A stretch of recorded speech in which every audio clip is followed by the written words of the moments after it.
Assalamualaikum warahmatullahi wabarakatuh. Alhamdulillahi rabbil alamin. Wabihi nasta'inu ala umuri dunya waddin. Wassalatu wassalamu ala ashrafil anbiya'i wal mursalin Sayyidina Muhammadin wa ala alihi wa ashabihi ajma'in. Amma ba'du. A'udzu billahi minasyaitonir rajim. Innamal mu'minuna alladzina amanu billahi wa rasulihi tsumma lam yartabu wa jahadu bi amwalihim wa anfusihim fi sabilillah ulaika humus shadiqun. Shadaqallahu azim. Para pemirsa yang dimuliakan Allah Subhanahu wa taala,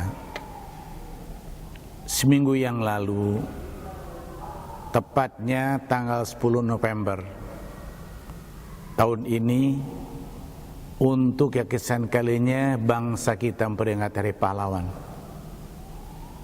Dan setiap kita memperingati hari tersebut, paling tidak kita dapat memetik dua pelajaran penting untuk perjuangan lebih indah, lebih kuat, lebih cemerlang masa kini dan masa yang akan datang. Pelajaran yang pertama, para pahlawan tempo dulu, apa itu Cuk Nyadin namanya, apakah Imam Bonjol, Diponegoro, bahkan Bung Tomo, yang diharapkan perjuangan hanya semata-mata ridha Allah, ridha Tuhan Yang Maha Esa, bukan imbalan yang bersifat duniawi semata-mata. Dan itu sesuai prinsip agama Islam. Kata Rasulullah, al-mu'minu kannahlah idza akalat thaibatan. Seorang mukmin hidup seperti lebah. Dia makan yang baik-baik, dicari bunga yang masih segar dan harum, waktunya masih pagi, di mana polisi belum bertebaran, belum merusak lingkungan.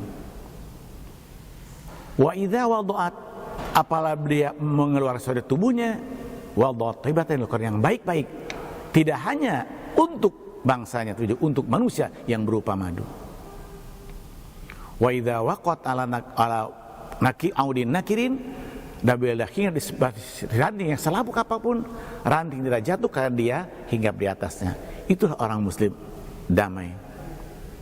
Makan tidak hanya yang baik, tapi halal, baik, manfaat berkah. Halal cara mencarinya, baik dalam tubuh, manfaat untuk lingkungan, berkah untuk lingkungan, berdampak positif luar biasa. Ini orang hidup seorang mukmin. Islam kedamaian, Muslim orang memberikan kedamaian. Muslim orang memberikan kedamaian. Saya pernah membaca suatu buku kisah pendek tentang Abu Bakar Siddiq radhiyallahu anhu, sahabat Rasulullah, sekaligus mertua Rasulullah. Ketika ditanya para sahabat yang lain, kenapa engkau mau berkorban untuk bangsa dan negaramu? Bahkan hampir seluruh hartanya, kecuali di tempat yang kau tinggalkan, berapa petak ladang untuk makan sehari-hari. Apa kau mengharapkan surga di akhirat nanti? Oh tidak, kata Abu Bakar Siddiq. Aku mengharapkan ridha Allah, bukan surga.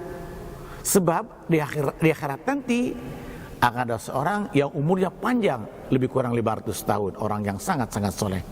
Kita kalau bertanya, ingin ke surga kamu? Tentu ya Allah. Kenapa? Karena amalku yang 500 tahun itu. Allah menjawab, kamu ke surga bukan karena amalmu yang lama itu, tapi karena rahmat kasih sayangku padamu. Sebab amalmu 500 tahun tidak ada artinya dibandingkan sepasang mata yang diberikan kepadamu, kau pakai siang dan malam setiap hari kebenaran hidup kamu, tidak ada artinya sama sekali. Jadi ternyata pahlawan-pahlawan dulu adalah seperti Abu Bakar Siddiq, seperti Rasulullah, berjuang untuk bangsa negaranya karena mengharapkan apa itu yang bersifat duniawi, tapi mengharapkan ridha Allah Subhanahu wa taala. Surga pun tidak, hanya surga karena Allah diberikan surga untuk mereka-mereka itu. Ini pelajaran yang pertama yang harus kita ambil kalau ingin memperjuangkan bangsa lebih baik ketimbang masa-masa yang lalu. Yang kedua, semua pahlawan adalah memiliki bangsa dan negaranya, sehingga menimbulkan jiwa untuk mengorbankan segalanya untuk bangsa dan negaranya. Kenapa? dirinya milik negaranya, negara milik bangsanya.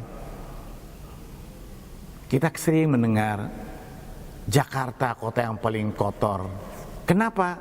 Karena tidak ada rasa miliki dari penduduk Jakarta itu sendiri. Buang sampah sembarangan. Akibatnya begitu banjir saling menyalahkan satu dengan yang lain. Kenapa? Tidak ada rasa memiliki. Pemirsa yang Allah SWT, ada satu kisah lama di Al-Azhar sendiri. Imam kita itu Buya Hamka, Profesor Dr. Hamka, tahun 70-an saya masih ingat, mengadakan peringatan Maulid bersifat drama kolosal. Judulnya lah Pangeran Diponegoro.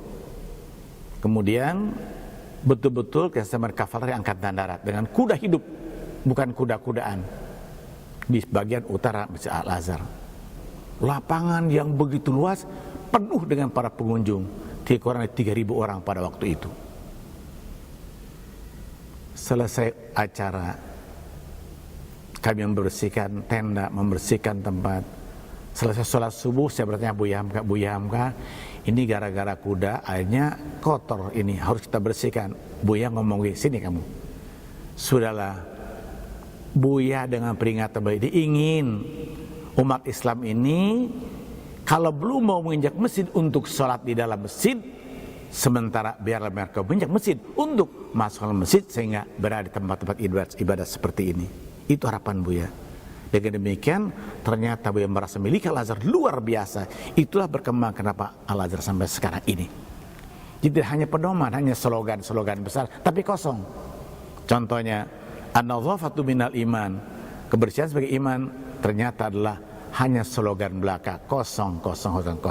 Ternyata buang sampah sembarangan dari orang sarjana tidak sama semuanya.